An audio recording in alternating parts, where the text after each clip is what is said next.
오늘 느헤미야 7장 1절 말씀을 보게 되었습니다.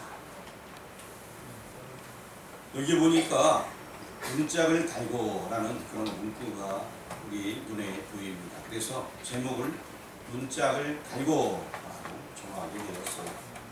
자, 문짝을 단다라는 의미가 굉장히 중요한 의미가 있습니다. 오늘날에 많은 교회들이 다 문을 걸어 잠근다고 하죠. 왜냐하면 도둑이 들어올까 봐 문을 다 걸어 잠근다는 겁니다. 근데 어쨌든 문이 있으니까 잠그는 거 아니겠습니까?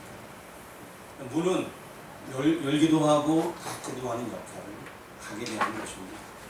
오늘 본문 말씀에 앞서서 먼저 시대적 배경을 잠시 말씀드린다면 옛적에 이스라엘 나라가 있었습니다. 하나님께서 택한 이스라엘, 아브라함을 통하여서 또 그의 후손을 통하여서 나라가 만들어지게 되었습니다. 그리고 그 나라가 또 이제 왕이 쓰는 시대가 있어 솔로몬 이후에 남북이 갈리어서 한 나라가 두 나라로 되어지게 되었습니다. 그래서 북쪽에도 19왕, 남쪽에도 솔로몬 이후에 19왕이 이어지면서 쭉 왔는데 그들이 하나님 말씀대로 살아야 되는데 잘 살지 못하게 되었어요. 그래서 하나님께서 선지자를 보내주셨습니다. 누굴 보냈다고요? 누구요? 네, 선지자. 뭐 끝에 자제가 들어가니까 영자, 춘자 이거 말고요. 선지자를 보냈습니다. 누굴 보냈다고요? 선지자를 보냈는데 선지자들의 메시지가 이거였습니다. 당신들 하나님 말씀대로 살아야 합니다. 그렇게 살지 못하면 당신들 나라가 망합니다. 라는 그런 얘기를 하게 되었어요. 계속해서 하나님 말씀을 안 듣게 되자 결론적으로 북쪽의 이스라엘이 먼저 멸망하게 되었어요. 그래서 북쪽의 이스라엘이 멸망하는 모습을 보면서 남쪽 너희들은 회개하라! 이렇게 또 선지자들이 외치게 되었습니다. 누가 외쳤다고요? 춘자, 정자, 영자, 숫자가 외쳤다고요? 누가 외쳤다고요? 네, 선지자가 외쳤습니다. 이렇게 살면 안 됩니다. 망합니다. 오늘날은 우리가 외치면 좋겠죠, 그렇죠? 이렇게 살면 안 됩니다. 말씀대로 살아야 됩니다. 어쨌든 그렇게 외치게 되었습니다. 그러나 왕들은 잘 말을 듣지 아니하여 나라가 부패하게 되고 결국 여러분 아시다시피 북쪽은 아수르에 의해서 그리고 얼마 있다가 남쪽은 또 이제 바벨론에 의해서 나라가 멸망하게 되었어요. 근데 바로 나라가 멸망했다는 것은 전쟁에서 지고 1차로 포로 끌려가게 되고 2차로 포로 끌려가게 되고 3차로 포로로 끌려가게 되고 이런 일들이 있었습니다. 마지막 3차 때는 완전히 예루살렘 성전이 회파되어지게 되고 쓸만한 사람들은 다 끌려가게 되었습니다. 혹 남아있는 사람들은 데려가도 별 볼 일 없는 사람들은 다 남겨두고 가게 되고 정말 쓸만한 사람들은 다 끌고 가게 됩니다. 자, 그런데 그 당시에 예레미야 선지자가 끝까지 남아있으면서 하나님 말씀을 전합니다. 여러분들 포로로 끌려가십시오. 왜냐하면 여러분들이 하나님을 잘 못 섬기기 때문에 가서 끌려가서 포로 생활하다가 나중에 70년이 지나면 돌아올 것입니다. 라는 말씀을 하게 됩니다. 다른 선지자들도 마찬가지로 그런 예언들을 하게 되었습니다. 그래서 결국적으로 시대가 흘러서 이제 1차로 수르바벨이 예수님 오시기 전에 538년 연도는 제가 쭉 얘기를 해도 헷갈릴 것 같으니까 연도는 빼고 얘기할게요. 어쨌든 이렇게 1차로 포로 교환을 하게 됩니다. 그러고 나서 또 80년 후에 1차 포로 교환 80년 후에 2차로 이제 에스라가 포로 교환을 하게 됩니다. 에스라가 포로 교환한다는 것은 저쪽에 원래는 바벨론 나라에 의해서 나라가 망했지만 바벨론 나라가 또 이제 바뀌게 되었어요. 그보다 더 신 파사 즉 페르시아 제국이 힘을 과시하는 시대이기 때문에 그 나라가 전 세계를 다 다스리면서 이때 끌려간 그 포로 백성들 하나님의 백성들이 이제는 페르시아 그 주권하에 있게 되었습니다. 그래서 이제 2차로 에스라가 사람들을 모집하게 되어 끌려간 그 나라 속에서 원래 우리 유대 사람들 돌아가자라고 모집해서 돌아오게 된 것이 2차 포로 교환입니다. 그리고 한 10년쯤 지나서 느헤미야가 이제 예루살렘의 소식을 들으니까 참 좋지 않은 얘기를 듣게 되고 왕한테 느헤미야 같은 경우에는 관원장이었다고 얘기하고 있는데 술 맡은 관원장 이런 것처럼 굉장히 높은 지청을 가지고 있었어요. 그런데 왕하고 굉장히 친했나 봐요. 얼굴이 수심이 가득하니까 느헤미야 왜 그래? 물어보니까 제가 원래는 조기 출신인데 우리 지금 예루살렘 소식이 너무 안 좋습니다. 뭐 이런 얘기를 왕한테 전하게 되니까 그럼 네가 좀 갔다 와라 라고 해서 느헤미야가 이제 와서 총독의 지휘로서 그것을 관리하면서 말씀대로 살도록 엄청나게 노력을 하게 됩니다. 이때는 에스라 왕 느헤미야가 같이 사역을 하게 되었어요. 느헤미야가 했던 그 사역 중에 가장 큰 사역은 무엇이냐? 뭘 했을까요? 운용산 선생님 뭘 했을까요? 자, 성전 건축은 그 전에 스룹바벨이 와서 시작하다가 잘 안 돼서 얼마 후에 학계가 와서 야 성전 좀 하라니까 학계해서 했다 라고 얘기 들었잖아요. 오늘 얘기 안 했지만 예전에 제가 얘기한 것 같아요.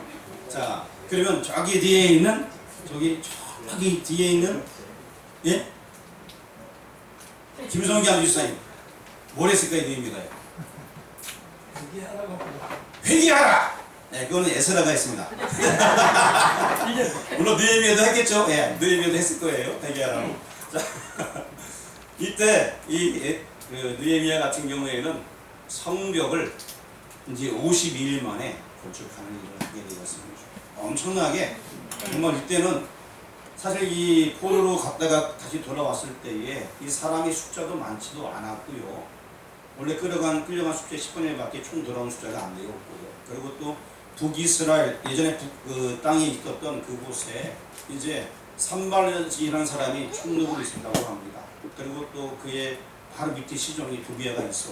이렇게 수도 사마리아 지역이 그런 분위기였어요. 그래서 그들은 성전 건축도 또 성벽 건축도 방해하던 그런 세력 중에 하나였습니다. 그래서 이 성벽 건축하기 위해서 정말 힘들어서 이 성벽 건축을 하게 됩니다. 전투할 기세로 항상 누가 오던 간에. 그런데 이제 성벽을 다 건축한 연후에 가장 중요한 것이 이 문짝을 다는 거예요. 자, 성벽을 지었는데 문짝을 안 넣으면 어떻게 되겠어요? 아무나 다 쉽게 들어오겠죠?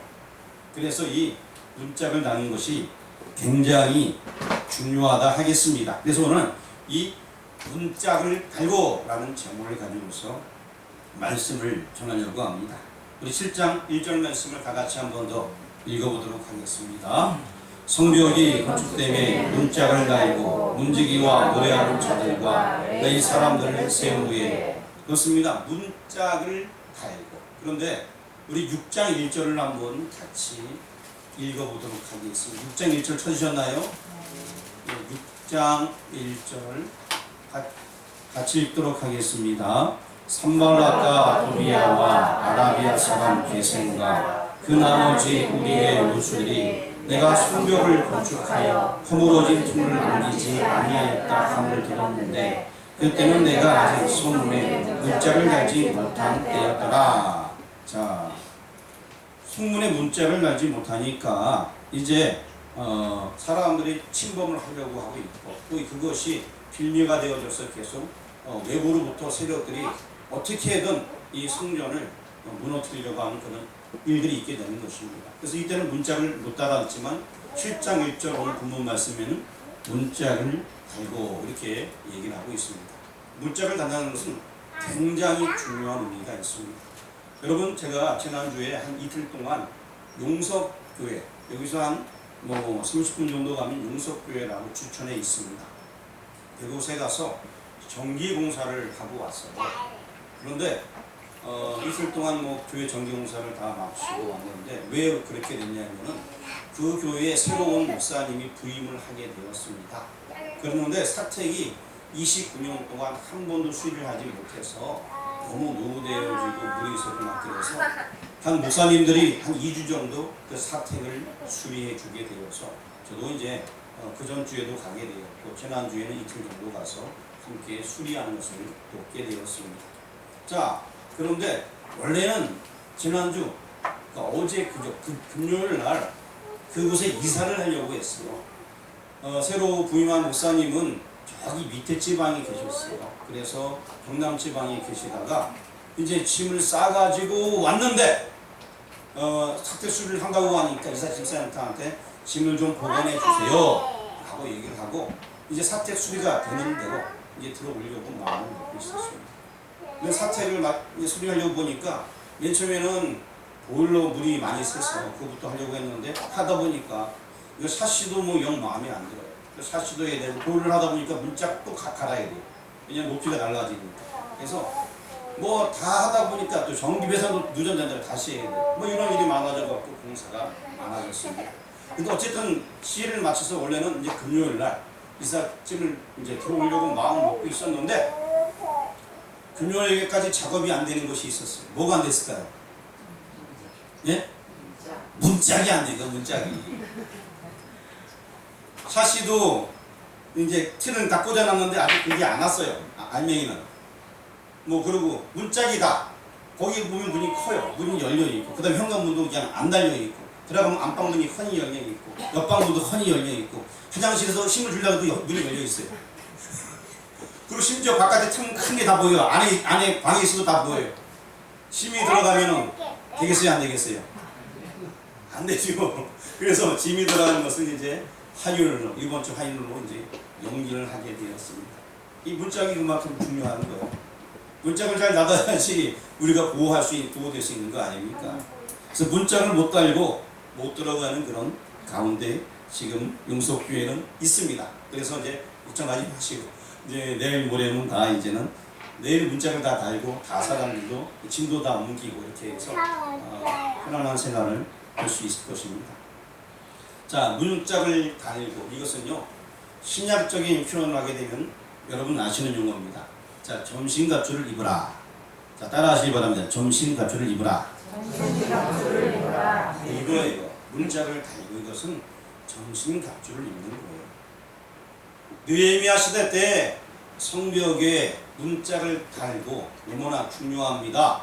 외세의 침략을 막기도 하고 보호하는 거예요. 훤히 들여다보이는 것이 아니라 감추기도 하고 또 이제 이스라엘 백성들을 위해서 그곳에 보호하기도 하고 또는 문짝이 있으면은 자기네 민족들은 언제든지 들어보낼 수도 있고 이렇게 해서 자기네 민족을 보호할 수 있는 어떤 굉장히 큰 역할을 하는 것입니다. 당시 시대적으로 볼 때 그러한 것이었습니다. 오늘날도 마찬가지입니다. 우리가 영적으로 문짝을 달아야 되는 곳이에요. 우리가 전신갑주를 입어야 되는 것입니다. 여러분들은 전신갑주는 뭔지 다 알고 있을 거예요. 에베소 6장 11절 말씀 한번 같이 읽어보도록 에베소서 6장 11절 말씀을 같이 읽어보겠습니다. 마귀의 관계를 아직 안 찾으셨죠? 에베소서 6장 11절 한번 찾아주시기 바랍니다. 성경 찾아주시면 돼요.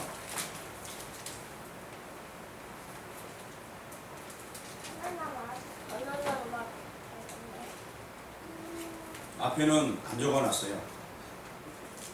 에베소 6장 11절 같이 읽겠습니다. 마귀의 관계를 능히 대적하기 위하여 하나님의 전신갑주를 입으라. 하나님의 전신갑주. 전신갑주 여러분 많이 들어봤을 것입니다. 혹시 모르는 사람이 있어 잠시 설명드린다면 복음을 전하기 위하여서 복음을 전하여 신발을 신는 것 그리고 또 진리의 진리이신 예수님이 늘 나의 힘이 된다는 것입니다. 간단히 설명하겠습니다. 의의 흉배. 내 의가 아니라 하나님의 의로 우리 삶 속에서 하나님의 의를 나타내는 것이에요. 나의 잘남이 아니라 하나님을 드러내는 것. 그리고 또 믿음의 방패를 가지고서 믿음이 있어야지만 어떤 공격도 막아낼 수가 있습니다. 그리고 또한 성령의 검, 이 성령의 검은 하나님의 말씀입니다. 말씀을 알아야지만 능히 마귀를 대적할 수가 있습니다. 그러면 우리가 나중에 이제 구원의 성도를 낼 수 있다는 메시지가 바로 전쟁에 나갈 때 두고 있어야겠죠. 그래서 어쨌든 이것이 바로 전신갑주라는 것입니다. 이제 여러분 성경책 그만 보시고요. 성경책에 다른 거 안 나와요. 제가 지금 다 설명했죠. 자, 복음을 전할 신발, 또 진리의 길, 의의 흉배, 믿음의 방패, 성령의 검, 그리고 또 구원의 투구에 대해서 말씀드렸습니다. 이것이 바로 전신갑주를 입는다는 것입니다.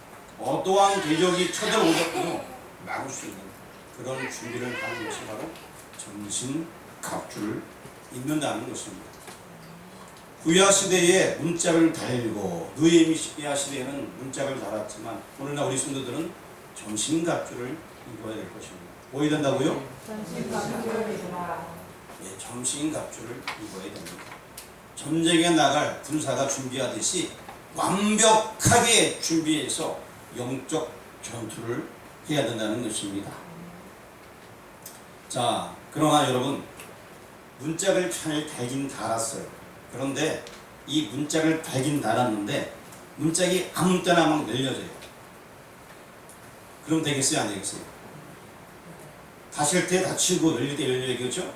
근데 아무 때나 막 늘려지면 될까요? 안 될까요? 예, 안 되는 거예요.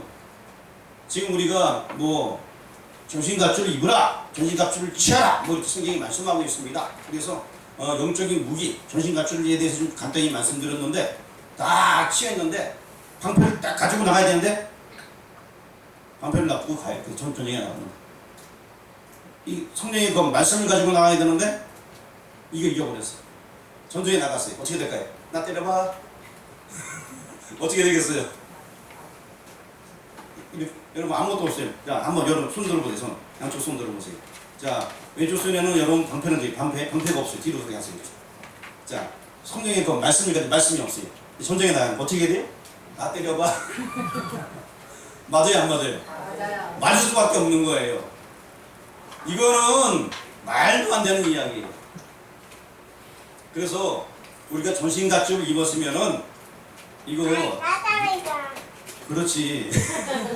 말을 잘하네. 어쨌든 전신갑주를 입었으면 잘 관리를 해야 되는 거예요. 구약시대의 느헤미야 시대 때 이 성문짝을 잘 관리를 해야 된다는 것입니다. 이것이 작동이 안 되면 안 되는 것이에요. 간단히 말씀드리면 가장 대표적으로 우리가 할 수 있는 것이 무엇이냐? 바로 이 말씀, 성령의 검, 이것 가지고 우리가 싸워야 되는 거예요. 전쟁에 나가서. 이 검이 있어야 되는데 말씀이 없으면은 싸울 수가 없어요. 어떻게 싸우겠어요? 말씀을 알지는 못하는데 누가 나서 푹 찌르면은 이단에서 푹 찌르면 그래? 내가 거기 따라갈게. 폭기에 따라가는 거지. 말씀이 없으니까. 말씀이 가득해야지 거기서 믿음이 있어. 믿음의 방패가 있는 거예요. 말씀이 없으니까 믿음도 없는 거예요. 흔들릴 수밖에 없고 세상 속에 얻어맞을 수밖에 없고 신앙생활 제대로 못하게 되는 것입니다. 믿음이 없이는 기쁘시게 못하나니 믿음이 없이는 우리가 하나님을 기쁘시게 할 수가 없습니다. 자, 문단속 잘하려면 두 가지가 있어야 됩니다. 첫 번째 뭐가 있어야 된다? 이 뭐에게? 성령의 검이 뭐예요? 말씀이 있어요. 말씀. 자, 이거 막는 거 뭐 있어요? 방패가 있어야 돼요. 문단속을 잘하려면 우리는 예수 믿으니까 나 문짝 이미 달았어 하고 생각하지만 여러분 말씀과 믿음이 없으면 소용이 없어요. 전쟁에 나가는 사람들이 이거 끈풀로 싸우는 거 이렇게 두 손 다 이렇게 야 나 때려봐 맞구멍 오는 거 시끄 두들맞고 그냥 포로로 끌려가는 거예요. 마귀의 포로가 되어지는 거예요. 누구의 포로가 된다고요? 이 말씀 믿음 없으면 결론적으로 마귀의 포로가 될 수밖에 없어요. 자, 느헤미야 13장 5절 말씀을 앞에 적어놨습니다. 느헤미야 13장 5절 말씀. 자, 천천히 이번에는 이 13장 5절 말씀을 목소리가 좋은 남성분들만 눈을 크게 뜨고 한번 읽어보도록. 다 보이나요? 읽겠습니다. 시작.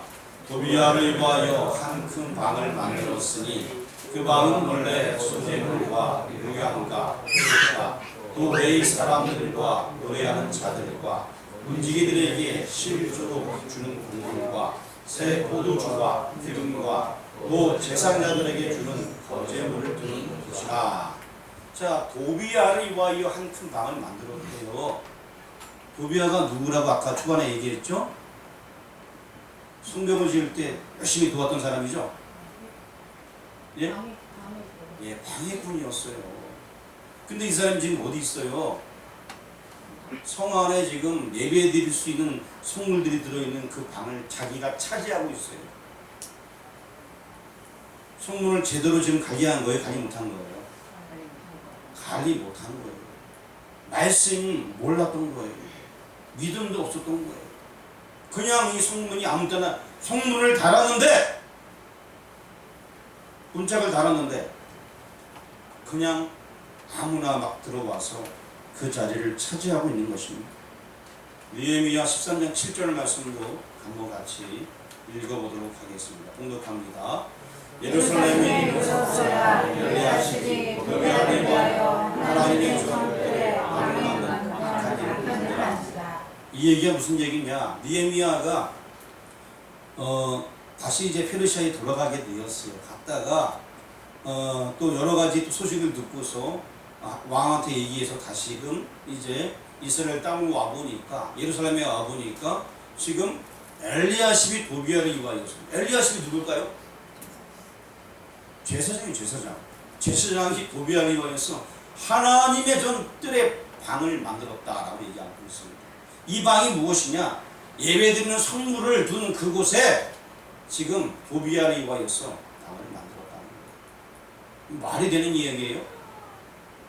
도저히 있을 수 없는 일이 지금 일어나게 된 것입니다.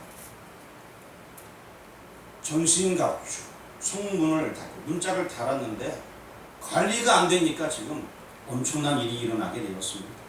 자, 도비야는 누구일까요? 도비야가 누군지는 느헤미야 2장 10절에 나와 있는데, 자, 느헤미야 2장 10절은 이번에는 여성분들만 같이 한번 읽어보겠습니다. 시작! 볼 사람 산발락과 종이었던 암몬 사람 도비야가 이스라엘 자손을 포하게 하려는 사람이 왔다함을 듣고 심히 근심하더라. 여기 이제 그 도비야는 어디 사람이라고 나와 있죠? 암몬 사람. 암몬 사람 도비야다 이렇게 나와 있습니다. 그리고 또 느헤미야 2장 19절 말씀도 한번 읽어보겠습니다. 이번에는 글씨를 잘 읽는 한 분께서 한번 읽도록 하죠. 자, 여기 저 뒤에 있는 누가 글씨를 잘했죠? 김연아 집사님께서 한번 읽어보도록 하겠습니다. 시작!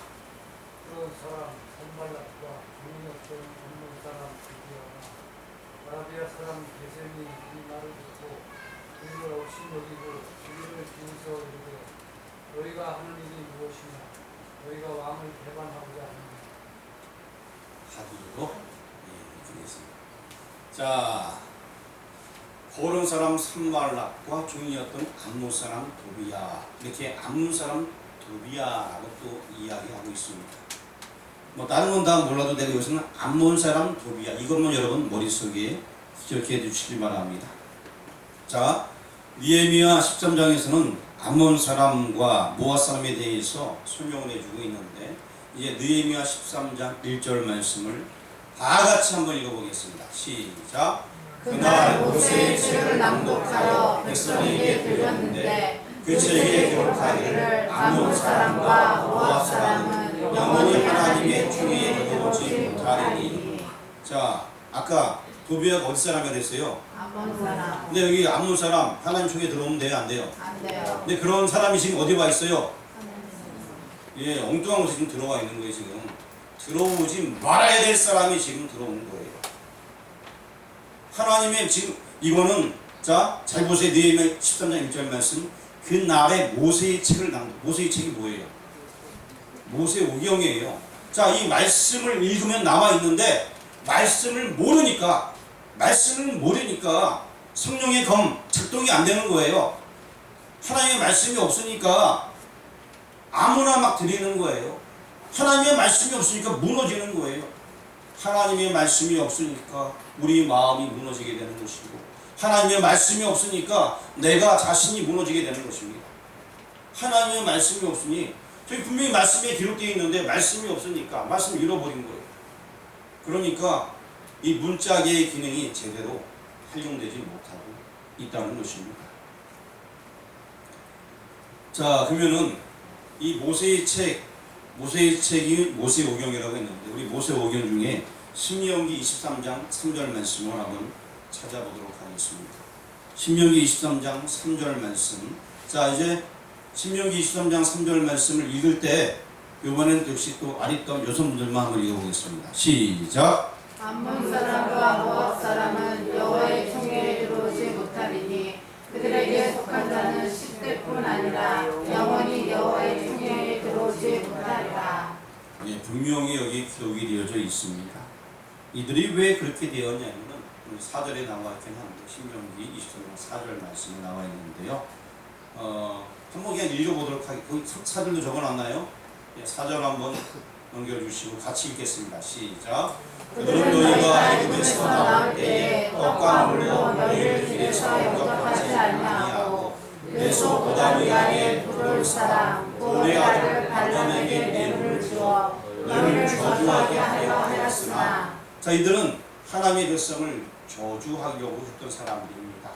근데 저주가 잘 안 돼서 나중에 이제 우상으로 깨물어 말미암아서 여러 가지 좀 수치스러운 일들이 역사 가운데 있었거든요. 그래서 이들 민족들은 여호와의 총회에 못 들어온다 라고 말씀하고 있는 것입니다. 다시 이 문다솔을 못한다는 것은 제가 좀 전에 말씀드렸듯이 심리학적인 표현은 말씀의 기능이 상실해 버린 거예요. 믿음이 없어진 거예요. 말씀을 알았으면요, 다시 말씀드리면 성령의 검을 가지고 있으면 능히 악한 대적을 이길 수 있습니다. 그럼 믿음이 생기고 믿음의 방패로 악한 대적을 막아내고 그냥 칼로 부딪혀야 되는 거예요. 근데 그걸 못하는 거예요. 말씀이 무너지게 되니까. 너무나 안타깝습니다.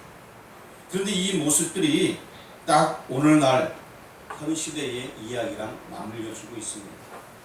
예수님 당시에 예수님께서 이 땅에 태어났을 그 당시에 방은 많이 있었어요. 그런데 그 방 많이 있었는데 예수님이 머물 방은 없었어요. 자, 우리 마음속에 여러 가지 지식이 있습니다. 생각이 있습니다. 우리 마음속에, 우리 지식 속에 뭐 감기 굉장히 많이 있어요. 근데 예수님이 없으면 무슨 소용이 있습니까? 실제 우리를 구원할 메시아가 이 땅에 왔는데 예수님께서 머물 방이 없었어요. 여관방에는 일반 사람들만 가득했습니다. 다시 말씀드리면 예수님이 머물 곳은 없고 우리 마음도 마찬가지. 엉뚱한 거를 가득 차 있으면은 우리가 이 마음 문을 제대로 단속을 못하게 되는 거예요. 말씀의 검이 없으니까 그럴 수밖에 없는 것입니다. 주님은 라오디게아 교회에 말씀합니다. 문 밖에서 두드리는 그 여러분 그림 아시죠? 성화 예수님께서 그 라오디게아 교회를 얘기하는 거잖아요. 이 문을 열면 내가 들어가서 너와 더불어 먹고 마신다라는 그 말씀을 주시면서 왜 문을 닫고 있느냐? 진정 오늘날 사람들은요 예수님에 대해서 문을 딱 닫아버리고 있습니다. 문짝이 달리긴 달렸어요. 근데 예수님에 대해서 문을 딱 닫고 다른 것만 딱 집어넣는 거예요. 그러니 뭐가 되겠습니까? 나의 마음의 방에는 무엇으로 가득 채워져 있습니까? 나의 마음의 방에 예수님이 딱 자정하고 계시는 여러분들이 주의 이름으로 축원합니다. 현대교회는 그리스도를 교회에서 추방하고 암몬 사람 도비아에게 방을 제공하듯 점점 세속화되어지고 있습니다. 많은 물질에 현혹되어져서 교회가 교회답지 못하고 엉뚱한 일을 하고 있습니다. 오늘 제목은 문짝을 달고입니다. 다시 한번 말씀드리면 전신갑주를 입으라 이 말씀입니다. 전신갑주를 입는 여러분 되길 주의 이름으로 축원합니다. 전신갑주를 입는데 이것이 제대로 작동이 되어야 됩니다. 우리가 해야 될 일은 그냥 쉽게 얘기하면 한 가지 나누면 두 가지만 그 한 가지가 뭐냐? 말씀을 읽어야 됩니다. 뭐 해야 된다? 말씀을 읽어야 돼요. 말씀을 읽으면 말씀에 다 나와 있어요. 뭘 해야 될지 말아야 될지. 그런데 그 말씀이 없으니까 싸울 수가 없는 거예요. 말씀이 없으니까 하나님의 말씀이 없으니까 믿음도 안 생겨요. 그러니까 두 팔을 다 놓은 채로 영적 전투에 임하게 되니까 맨날 마귀한테 두드려 맞는 거예요. 나중에 마귀가 가자 그러면 마귀가 하도 맞아갖고 나 그냥 마귀한테 갈래. 큰일 나잖아요. 우리의 무기 뭐라고요? 말씀. 성령의 검, 하나님의 말씀. 이게 있어야 됩니다. 문짝을 달고 우리가 예수님 믿고 뭐 하나님 자녀 되었다고 얘기했지만 중요한 것은 계속해서 우리가 말씀을 읽어야 될 것입니다. 말씀 가운데 길이 있습니다. 진리가 있습니다. 생명이 있습니다. 오늘 예배를 드리는 여러분들 하나님 말씀을 매일매일 읽으시길 바랍니다. 아멘 하신 분들은 매일 읽으시길 바랍니다. 아멘 안 하신 분은 더 많이 읽으시길 바랍니다. 아니, 아멘 하시면 대답을 안 하시네. 자, 나는 말씀을 하루에 한 장이라도 읽겠다 하시는 분만 앉아 계시기 바랍니다. 기도드리겠습니다. 하나님 감사합니다. 말씀을 주시니 감사합니다. 문짝을 달고 이제 아버지 하나님, 우리가 하나님 자녀가 되었습니다. 그렇다면 우리가 이제부터 하나님 자녀답게 살아가길 원합니다. 하나님의 말씀이 내 안에 있길 원합니다. 내 안에 다른 생각